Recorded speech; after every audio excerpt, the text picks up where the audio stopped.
नमस्कार दोस्तों, कैसे हो आप। दोस्तों आज हम बात करेंगे हनुमान मूवी के बारे में। हनुमान मूवी को एक्सप्लेन करेंगे, तो वीडियो को लाइक और चैनल को सब्सक्राइब करें। चलिए शुरू करते हैं। इस कहानी की शुरुआत होती है भगवान हनुमान से। जब बचपन में उन्होंने भूख की वजह से सूरज को एक पल समझकर खा लिया था, तब इस दुनिया में अंधेरा छा गया था। जिसके बाद भगवान इंद्र ने अपने हथियार से हनुमान जी पर वार किया, तब इन्होंने सूरज को अपने मुंह से बाहर निकाला। हनुमान जी को चोट लगने से उनकी एक खून की बूंद धरती पर आ गई और वो अंजनाद्री नाम के एक गांव के समुद्र में जा गिरी, जहां पर खून की बूंद एक सीट में पहुंचकर हजारों साल तक वहीं रही और एक मणि के रूप में आ गई, जिसे रुद्र मणि कहते हैं। उस मणि के अंदर हनुमान जी की शक्तियां मौजूद थी। फिर बाद में त्रेता युग में भगवान राम ने विभीषण की अच्छाई देकर इन्हें अमर होने का वरदान दिया, ताकि वो अपने आने वाले समय में लोगों को धर्म की राह पर ला सके। इसके बाद विभीषण ने हनुमान जी को यह वचन दिया कि वो उनके रुद्रमणि की रक्षा करेंगे, और जब अंजनाद्री गांव में एक साधु के रूप में रहने लगे, उनका लक्ष्य था कि उस मणि को उसके असली हकदार तक पहुंचाएं। इसके बाद हमें 1998 में सौराष्ट्र नाम का एक शहर दिखाया जाता है, जहां पर माइकल नाम का एक बच्चा रहता था। माइकल को सुपर हीरो की कॉमिक्स और फिल्में देखना बहुत पसंद था।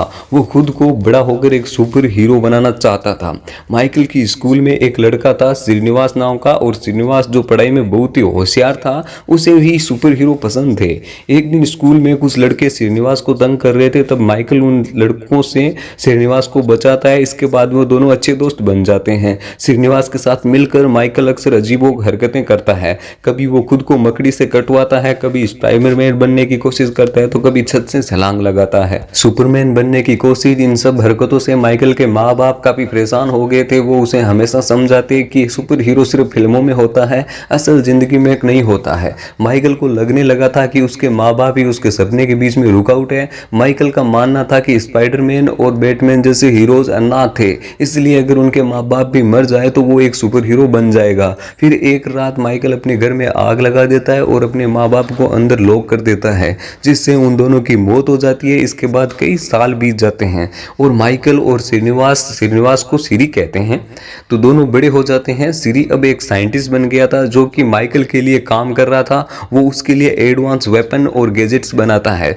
उसका इस्तेमाल करके माइकल मेगा मैन नाम का एक सुपर हीरो बन जाता है और मुंबई शहर के गुंडों को हराकर काफी मशहूर हो जाता है। लेकिन इतना सब करने के बाद भी माइकल का मन नहीं भरता। उसे दूसरे सुपर हीरोज की तरह असली पावर चाहिए थी, जो उसकी बॉडी में हो, न कि किसी गैजेट या सूट में। इस वजह माइकल और सूरी मिलकर कुछ ऐसा ढूंढने लगते हैं जो माइकल के शरीर में शक्तियां डाल सके। दूसरी तरफ अंजनाद्री गांव में हनुमत नाम का एक लड़का रहता है, जो कि मीनाक्षी नाम की एक लड़की से प्यार करता है। वो बचपन से चुप चुप के मीनाक्षी की मदद करता था और कभी उसके सामने नहीं आता था। फिर मीनाक्षी पढ़ाई करने के लिए शहर चली जाती है और वो कई साल बाद एक डॉक्टर बनकर घर वापस आती है। हनुमत उसे पहचान लेता है, लेकिन मीनाक्षी अब तक उसे नहीं जानती थी। इसलिए हनुमत इस कोशिश में लगा जाता है कि वो मीनाक्षी को बचपन की याद दिलाकर अपना प्यार साबित कर सके। इसी बीच मीनाक्षी की गांव के गर्जापति के साथ बहस हो जाती है। ये गर्जापति लोगों को डाकू और लुटेरे से बचाता है और इसके बदले में गांव वाले उसे अनाज और पैसे देते हैं। लेकिन गर्जापति अपनी ताकत का गलत फायदा उठाता है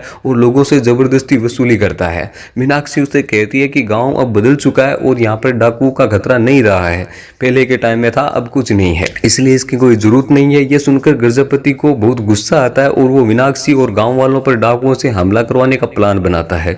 इसके बाद में एक रात मीनाक्षी बस से कहीं जा रही थी, तब उसी बस में हनुमत भी चुपके से उसके पीछे आ जाता है। वो बिना किसी को बताए मीनाक्षी के पैरों में पायल बांध रहा था, लेकिन तभी बस के लोग उसे चोर समझ के जंगल के बीच में उतार देते हैं बस से। फिर जैसे ही बस आगे बढ़ती है, तब अचानक कुछ डाकू हमला कर देते हैं बस पर, जिससे बस के लोग घबराते हैं, वहां से भाग जाते हैं और वो डाकू मीनाक्षी को पकड़ लेते हैं। इधर हनुमत जंगल में अकेला पैदल चल रहा था, तभी एक साधु एक शेर का रूप धारण करके उसका पीछा करने लगता है और हनुमत को उसी तरफ भगाता है जहां पर मीनाक्षी थी। वह साधु असल में विभीषण थे।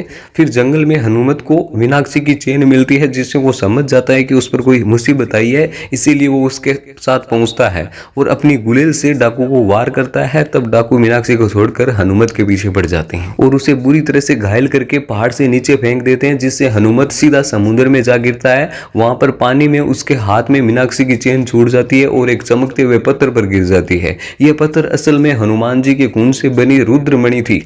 हनुमत चेन के साथ उस मणि को भी उठा लेता है। सुबह हनुमंत उस समुद्र के किनारे बेहोश पड़ा था। तब कुछ लोग उसे उठाकर उसके घर पहुंचा देते हैं। हनुमत का शरीर बहुत जख्मी हालत में था, उसके हाथ पैर भी टूट गए थे। फिर जब वो होश में आता है तो उसे अपने पास वो मणि मिलती है। हनुमत जब उस मणि को देखता है तो वो सूरज की किरणें उस मणि से होकर उसकी आंख में पड़ती है, जिससे उसे भगवान हनुमान की शक्तियां मिल जाती है, जिससे उसके सारे घाव भर जाते हैं और टूटी हुई हड्डी भी जुड़ जाती है। फिर हनुमत ये बात अपने दोस्त काशी को बताता है, लेकिन वो उस पर विश्वास नहीं करता। इसीलिए उसे यकीन दिलाने के लिए हनुमत एक रेलवे ट्रैक पर जाता है, जहां उसे ट्रेन टक्कर मार देती है, पर इसके बावजूद भी हनुमत को कुछ नहीं होता। तब काशी को भरोसा होता है कि उसके दोस्त के पास सुपर पावर आ गई है, लेकिन ये शक्तियां सिर्फ दिन के समय सूरज की रोशनी में ही काम करती थी और रात के वक्त मणि की ताकत उसे नहीं मिल पाती थी। और इस सब के दौरान रेलवे ट्रैक के पास एक आदमी खुद की वीडियो बना रहा था, जिसमें हनुमत का ट्रेन से टकरा कर जिंदा बच जाना ये सभी रिकॉर्ड हो जाता है। फिर जब वो वीडियो सोशल मीडिया पर अपलोड होती है तब मुंबई में बैठा माइकल उसे देख लेता है और वो सोचता है कि ये कोई आम इंसान नहीं है। फिर माइकल पूरे इंटरनेट से उस वीडियो को डिलीट करवा देता है और हनुमत को ढूंढना शुरू करता है। इधर गांव में गर्जपति का आतंक बहुत बढ़ गया था। वो लगान के नाम पर लोगों से, गांव वालों से सब कुछ ले रहा था। इसलिए मीनाक्षी फिर से गर्जपति के साथ बहस करती है। तब गर्जपति उसे अपने साथ कुश्ती लड़ने का चुनौती देता है, जिससे हनुमत स्वीकार करता है और वो उसके साथ दाव लगाता है। हनुमत की शक्तियां के सामने गर्जपति टिक नहीं पाता और हनुमत उसे पीट कर उसकी रीढ़ की हड्डी तोड़ देता है। फिर वो इस प्रथा को हमेशा के लिए खत्म कर देता है और गांव में चुनाव के जरिए एक सरपंच बनाने का फैसला करता है। विभीषण ये सब दूर से देख रहे थे और वो समझ गए कि मणि अब सही हाथों में है। दूसरी तरफ माइकल और सिरी हनुमत को ढूंढते हुए अंजनाद्री पहुंच जाते हैं और वो उस गांव में हॉस्पिटल बनाने के बहाने हनुमत की शक्तियों का राज जानने की कोशिश करते हैं। माइकल वहां पर हनुमत से हाथ मिलाकर उसका ब्लड सैंपल ले लेता है, जिससे वो लैब में टेस्ट करता है, लेकिन हनुमत के खून में कोई खासियत नहीं थी। इससे माइकल को यह समझ आता है कि उसकी पावर उसकी बॉडी में नहीं है, बल्कि वो उससे कहीं बाहर से मिल रही है। इसलिए माइकल और सिरी उस पावर को ढूंढने लगते हैं, पर बहुत कोशिश के बाद भी उन्हें वो चीज नहीं मिलती। तब हनुमत को किडनैप कर लेते हैं ये। फिर सिरी हनुमत से पूछताछ करता है और उसकी शक्तियों का राज जानने की कोशिश करता है। उस वक्त हनुमत के हाथ पैर बंधे हुए थे और मणि जमीन पर पड़ी थी। इसलिए हनुमत सिरी को भड़काता है, जिसकी वजह से वो हनुमत को मुक्का मार देता है। तब वो नीचे गिरता है, मणि के पास में गिरता है। तो फिर सूरज की रोशनी उस मणि में आती है, मणि से हनुमत की आंखों में आती है, जिससे उनकी शक्तियां वापस आ जाती है।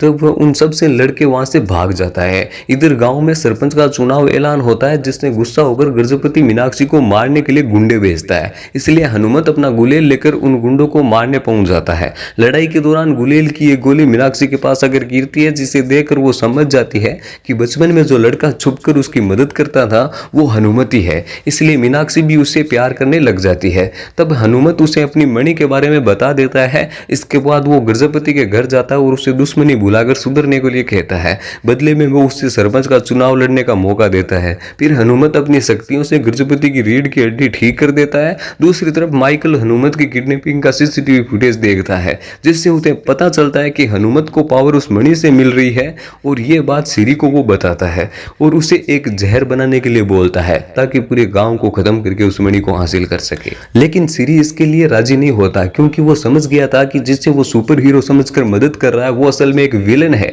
इसकी वजह से माइकल सिरी की लैब में आग लगाकर उसे मरने के लिए छोड़ देता है। इधर हनुमत माइकल का प्लान जानने के लिए उसके कैंप में घुस जाता है, जहां उसे पता चलता है कि माइकल गांव में हॉस्पिटल बनाने नहीं बल्कि उनकी शक्तियां छुड़ाने आया है। जब हनुमत उस कैंप से बाहर निकलता है तो वहां पर माइकल के गुंडे हमला कर देते हैं और उससे वो मणि छीन लेते हैं। तब वहां पर विभीषण आते हैं, जो हनुमान का रूप लेकर उन सबको मार देते हैं और वो मणि हनुमंत को लौटा देते हैं। इस सब के बीच में हनुमंत को यह एहसास होता है कि उसने अब तक अपनी जिंदगी में सिर्फ टाइम पास ही किया है और उसका ख्याल रखने के लिए उसकी बड़ी बहन शादी नहीं की, और इसीलिए वो अपनी शक्ति से घर के सारे काम करता है और थोड़े पैसे भी कमाता है। फिर वो अपनी बहन अंजना की शादी तय करता है, लेकिन शादी के दिन माइकल वहां पर आता है और हनुमत को अपना सूटकेस चुराने का इल्जाम लगाता है और वो बोलता है कि उसमें उसका एक खास मणि था। इस बात पर साबित करने के लिए हनुमत का कैंप में घुसने वाला वो वीडियो दिखाता है, जिसे देखकर अंजना उसी समय मणि को लौटाने के लिए कहती है हनुमत को। तब हनुमत माइकल को एक नकली पत्थर दे देता है। उसने जब सूरज की रोशनी में देखता है तो उसकी आंख खरब जल जाती है। माइकल असली और नकली मणि को नहीं पहचान पाया, इसलिए सब लोग समझ जाते हैं कि वो एक धोखेबाज है। तब माइकल और उसके गुंडे हनुमत पर हमला करते हैं, जिसकी वजह से अंजना अपने भाई को बचाने बीच में आती है। तब उसे माइकल की गोली लग जाती है। हनुमत अपनी बहन को मणि से ठीक करने की कोशिश करता है, लेकिन उस वक्त आसमान में बादल बादल छाए हुए थे, इसलिए मणि की शक्ति काम नहीं करती और अंजना मर जाती है। हनुमत अपनी दीदी की मौत का जिम्मेदार मणि को मान लेता है, क्योंकि उस मणि की वजह से ही माइकल उसके गांव में आया था। इसलिए हनुमत गुस्से में वो मणि फेंक देता है। दूसरी तरफ माइकल ड्रोन की मदद से गांव में एक जहरीली गैस फैलाना शुरू करता है, जिससे सब लोग फ्रीज हो जाते हैं। उस वक्त हनुमत अपनी दीदी की चिता के पास बैठा होता है। तभी मीनाक्षी वहां आकर उसे ड्रोन्स के बारे में बताती है, लेकिन हनुमत का आत्मविश्वास टूट चुका था, क्योंकि वो मणि के होने के बावजूद अपनी बहन को नहीं बचा पाया। तब वो साधु यानी विभीषण वहां पर आते हैं और हनुमत को हौसला बढ़ाते हैं। विभीषण उसे मणि और हनुमान जी की कहानी सुनाते हैं और आने वाले खतरे के बारे में सावधान करते हैं। वो कहते हैं कि जल्दी मानव और असुरों के बीच में एक युद्ध होने वाला है। असुर उस मणि से डरते हैं, इसलिए वो मणि किसी गलत हाथ में नहीं जानी चाहिए। विभीषण बताते हैं कि मणि में हनुमान जी की शक्तियां हैं और अगर ये शक्ति किसी गलत इंसान को मिल गई तो पूरे ब्रह्मांड का विनाश हो सकता है। उस मणि की रक्षा सिर्फ हनुमंत ही कर सकता है, क्योंकि उस पर हनुमान जी की कृपा है। इधर माइकल और उसके साथियों को यह पता चल गया कि हनुमंत ने वो मणि फेंक दी है, इसलिए वो उसे पूरे गांव में ढूंढने लगते हैं। इसी बीच गर्जपति और उसके साथी गांव को बचाने के लिए हनुमंत के साथ मिल जाते हैं, लेकिन ये लोग बिना गैस मास्क के बाहर नहीं जा सकते थे। तब वहां पर सिरी आता है और उन सबको गैस मास्क देता है। असल में जब माइकल ने सिरी की लैब में मरने के लिए छोड़ दिया था, उसी दिन हनुमंत कैंप में आया था और लौटते वक्त उसने सिरी को बचाया था। फिर हनुमंत और ये सब लोग मास्क पहनकर गांव में जाते हैं और माइकल के गुंडों से लड़ते हैं, लेकिन वो उन गुंडों के आगे ज्यादा देर टिक नहीं पाते हैं, क्योंकि और वो सब लोग हार जाते हैं। तभी वहां पर एक बंदर वो मणि लेकर आता है और हनुमंत को दे देता है, जिसकी शक्ति से वो सभी गुंडों को खत्म कर देता है। पर तभी माइकल एक पावरफुल सूट पहनकर हनुमंत से फाइटिंग करना चालू कर देता है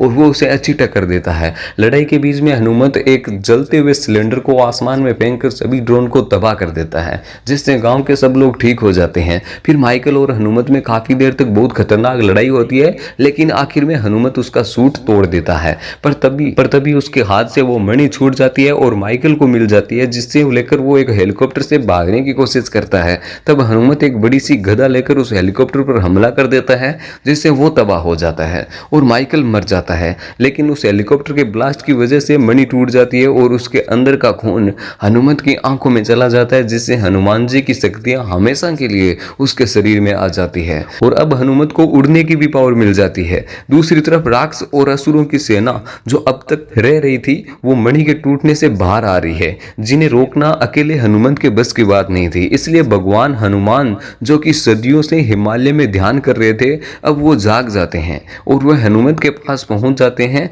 इसके आगे की कहानी इस मूवी के अगले पार्ट में जय हनुमान में दिखाई जाएगी, जो कि 2025 में आने वाली है। तो वीडियो में कुछ पसंद आया है, वीडियो को लाइक और चैनल को सब्सक्राइब करें। Thank you for watching.